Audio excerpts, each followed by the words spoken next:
Z from Big Boys. It's a new day. If you're happy to be Hello viewers and welcome to Afro Gossip. I'm Lydia Mudhari bringing you African cultural news from Scotland. I'm here today mixing with the beautiful people from my favorite continent, Africa. It's a Botswana independence celebration. People from all walks of life are here. There's African music, African food, African dances, and everything you can expect from the African culture. Botswana is one of those unique and rich countries of the Southern African region, but we don't get to hear more about Botswana in the media.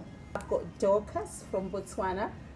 She's the organizer of this event, and I just want to find out more from here about Botswana. Hi Dorcas, and welcome to the show. Nice to see you and nice having you here.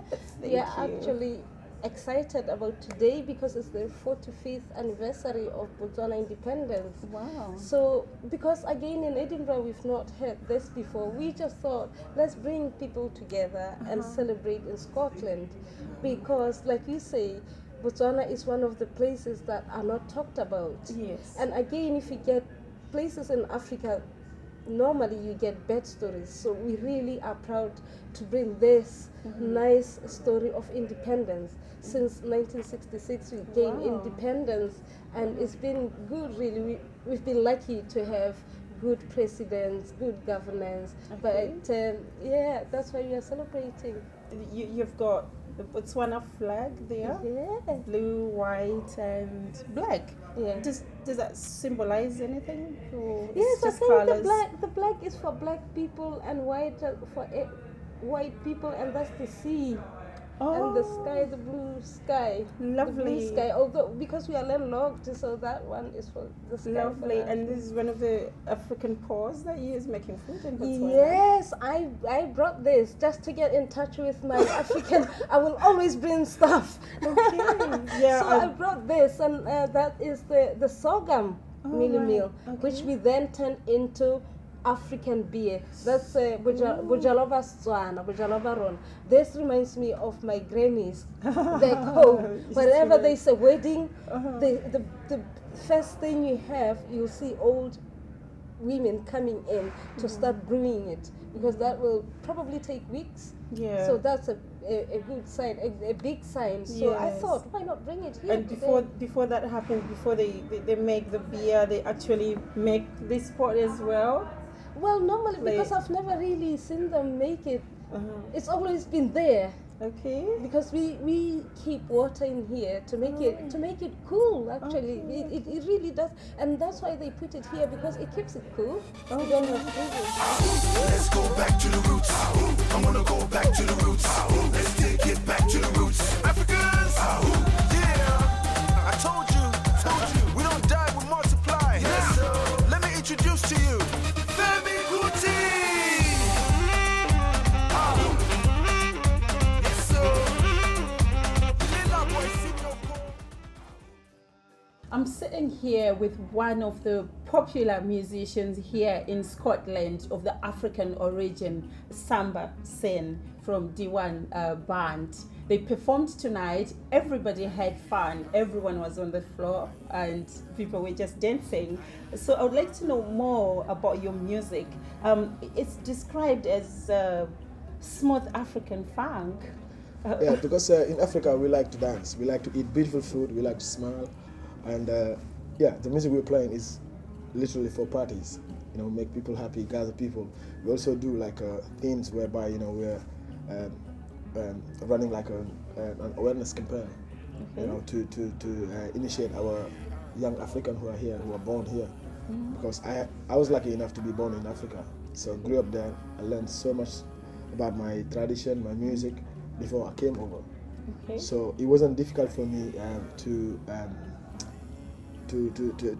come and fit in to this society, because we all had a very nice upbringing in Africa. If you come to think of it, and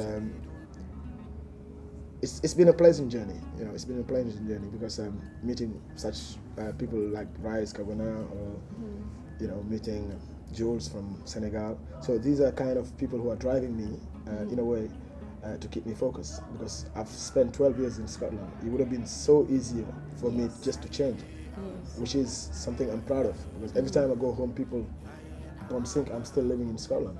They think I'm still the same guy who left there 12 years ago. That's why I said it's very important, that upbringing I had there, because if I didn't have it, it could be a problem to me.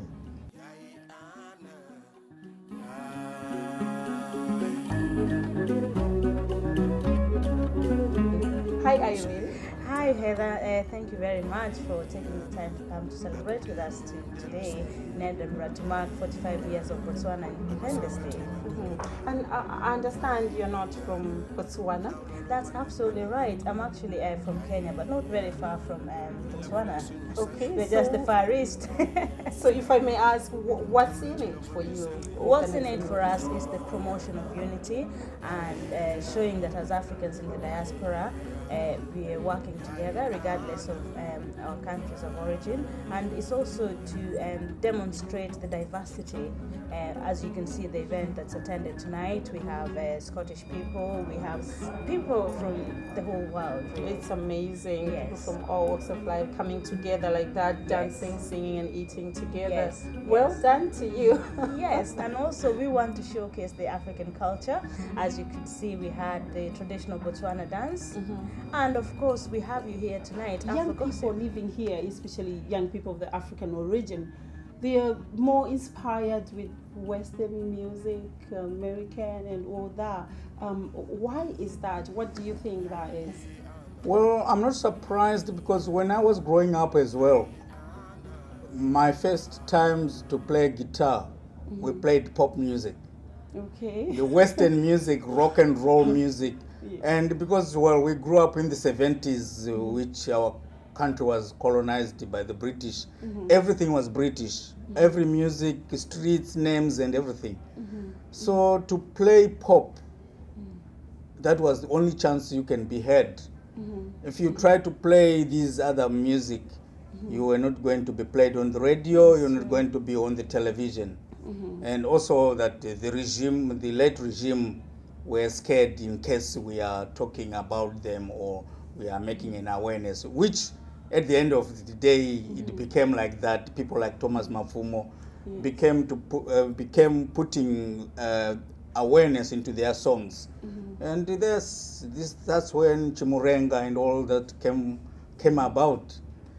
But we didn't pursue the Chimurenga style because of our generation. We were trying to portray something for the young generation as well. Chimurenga was too heavy for us. We didn't understand the politics going on around us. So all we could understand is the dance about and Let's go back to the roots. I wanna go back to the roots. Let's take it back to the roots. Africans, yeah. I told you. Hi, this is Lydia Heather Mudhari, and I'm bringing you African cultural news from Scotland. Here at the Nigerian Independence Celebration, and as you can see, it's colorful and it's going on very well. And I've already spoke to different African nationalities, and everybody's having fun. So keep watching for more Afro gossip. Yes, so we're still here at the Nigerian Independence Celebration, and as you can see, people are having fun. All Africans are here. There are people from different nationalities, and this is Lena from Kenya. She's also here tonight. Hi, Lena. I'm Lina. I've just been invited by a friend of mine from Nigeria, so I've come to celebrate with her. And I'm here to be with the Africans. I'm here for Africa. I'm representing Africa anyway. We are all African, whether from Zimbabwe, from Kenya, from Nigeria, from Congo, all over Africa. I'm representing Africa, okay? Let's go back to the roots. I wanna go back to the roots. Let's take it back to the roots. Africans, yeah. I told you, we don't die, we multiply. Yes, sir. Let me introduce to you, Femi Kuti. Well, that was a beautiful night. I enjoyed myself. I had African food. I listened and danced nice African music.